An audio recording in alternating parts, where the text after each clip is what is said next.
So today I want to talk about a very sad subject, suicide. Just found out just this morning that a neighbour had killed himself. Now I know somebody had shot themselves in the field behind my house. I didn't know who it was.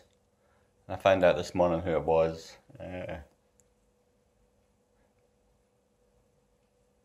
It was a man I had spoken to many times over the years. He was a good man, middle-aged man, adult children. Liked to talk to me about things he had done. Liked to share the Lord with people. He'd give away little crosses. In fact, the last time I spoke to him, he gave me some and says, "Hey, I know you speak to people. Maybe you'd like to give some these little crosses away to people. Remind them of the Lord." I think I still have it in my pocket somewhere. And at the beginning of this week, I was working on a poem. I didn't realise I was working on it the day before this fella would take his life.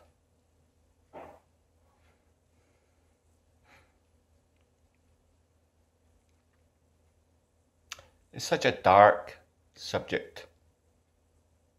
And I know that it's on the rise amongst, especially amongst middle-aged men, middle-aged white men, for reasons I think experts don't know why, but it is.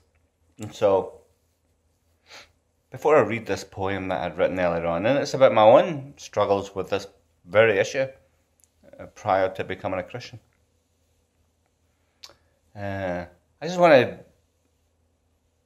I want to ask you to reach out to people. If you're a Christian, we're in a so-called connected world, but we're very disconnected. You probably know that. Nobody talks to anybody anymore, in a sense. So just to ask the question, how you doing? What's going on? It doesn't take much. Doesn't take much at all, and I know a lot of people is not going to be honest with you or say everything's fine. They'll put that smile on their face, but with the power of the Holy Spirit, you never know. You never know. So the poem is called Darkened, Troubled Waters. I was born with a trembling soul, intuitively knowing that I'd have to pay the toll. Darkened, troubled waters, and the wind was in my face. Staying alive was just one perpetual race. Swimming up the river, never ever down. Really, would it be such a big deal just to drown? Just to stop the thrashing and simply to let go. And the darkened, troubled waters would take me in its flow. You would see me laugh, but you'd never see me cry. The trouble with troubled waters is that they dare you to die. Hopes and expectations were for ordinary people. In my darkened, troubled waters, hope was truly lethal. Pretending to be normal was the greatest pain of all. It looked like I was walking, but it really was a crawl. The darkened, troubled waters, they were seeping into me. This was the kind of darkness that no one must ever see.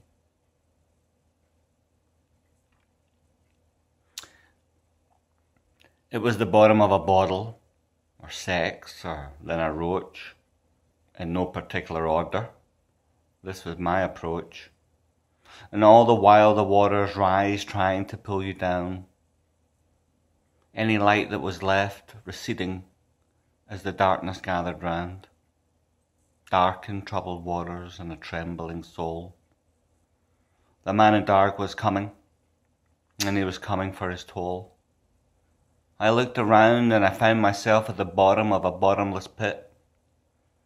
And I looked up and I saw no light, and I knew this was it. I looked down in horror. No heart, no flesh, no bone. I looked around in horror. My God, I'm all alone. And in that moment I cried, my God, please come to me. And suddenly there was light. I have come to set you free. And so it was, and so it is. My Father took me by his hand, upward, ever upward, out of this pit into the promised land. He set me on the rock, and I looked down, no longer a heart of steel. Within my chest a new heart beat, and it could love, and it could feel.